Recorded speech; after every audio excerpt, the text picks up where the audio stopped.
Dans 6 ans, en 1983, une personne sur 5 aura à travailler avec un ordinateur. Il y a bien des parents qui craignent que leurs enfants deviennent paresseux s'ils utilisent une calculatrice. Par contre, il y a bien des jeunes qui sont attirés surtout par la magie de ces machines à calculer, ce qui n'est pas mieux. Une calculatrice de poche, au fond, doit être uniquement un instrument commode. D'autant plus que le prix n'est plus un obstacle, à condition, évidemment, de ne pas se prendre pour Einstein. Comment est-ce qu'on peut savoir de quel type de calculatrice on a besoin? Bien, tout dépend des besoins. Par exemple, pour un étudiant jusqu'au niveau secondaire, même à secondaire 5, disons secondaire 5, ça prendrait plutôt une calculatrice scientifique, mais pour les autres, ça prendrait une calculatrice ordinaire, pour ceux qui veulent l'utiliser. Mais pour le consommateur en général, c'est la même chose.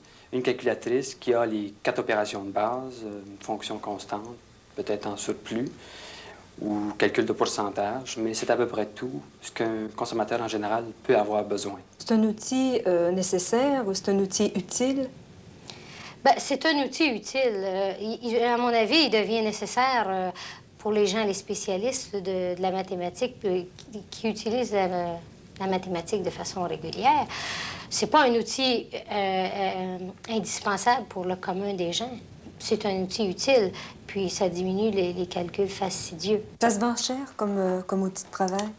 Tout dépend. Vous pouvez avoir des calculatrices à compter de 5-6 jusqu'à 1 200 si vous voulez. Pour les calculatrices simples, entre 15 et 25 vous avez une excellente calculatrice. Alors, à 25 on est sûr de faire un bon achat. Si le consommateur a besoin d'une calculatrice électronique de simple, comme vous dites, quelle qualité est-ce qu'il doit rechercher quand il va pour en acheter une? On doit rechercher un clavier avec des touches suffisamment espacées et peut-être des touches qui se manipulent très facilement sans qu'on s'encombre les doigts.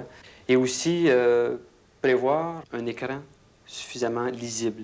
Souvent, ce qui arrive aussi avec l'écran d'affichage, c'est qu'il est très difficile de bien lire les nombres parce que l'écran est à plat sur la calculatrice. Il est préférable d'avoir un certain angle. Il faudrait peut-être éviter les gadgets superflus.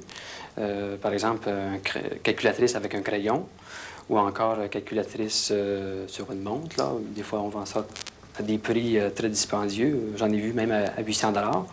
Mais ça ne vaut pas la peine d'acheter des choses comme ça. Il faut acheter des choses plutôt fonctionnelles. Est-ce que l'adulte, dans le moment, fait la différence entre un accessoire, un instrument de travail et un gadget? Bien, je pense que certains adultes le font, mais la plupart des gens ne le font pas parce qu'ils ne disposent pas des informations pour le faire. C'est pour ça qu'on vend des micro-ordinateurs et que ça se vend. Oui.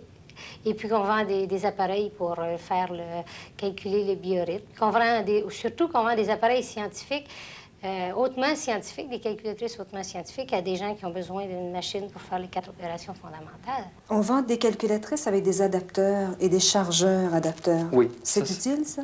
Ça, c'est des caractéristiques qu'on doit mentionner absolument. Il y a 3 choses. Il y a possibilité d'utiliser une calculatrice avec pile et aussi avec adapteur sur le courant, c'est-à-dire qu'on peut brancher sur une prise de courant. Il y a aussi chargeur-adapteur. C'est ce qu'on appelle un chargeur de batterie. Plusieurs personnes utilisent ça, en particulier pour les calculatrices scientifiques. On peut charger, par exemple, à l'avance sa calculatrice, puis l'utiliser, par exemple, 5-6 heures.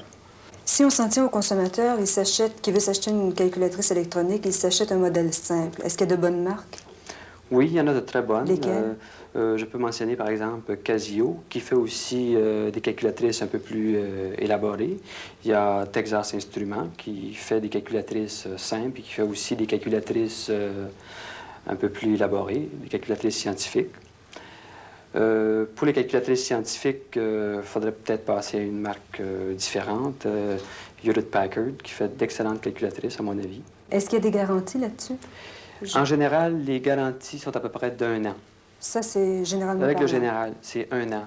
Sauf certaines compagnies qui donnent, mais sont très rares, 2 ans. S'il y a des défectueuses, est-ce que je peux la faire réparer?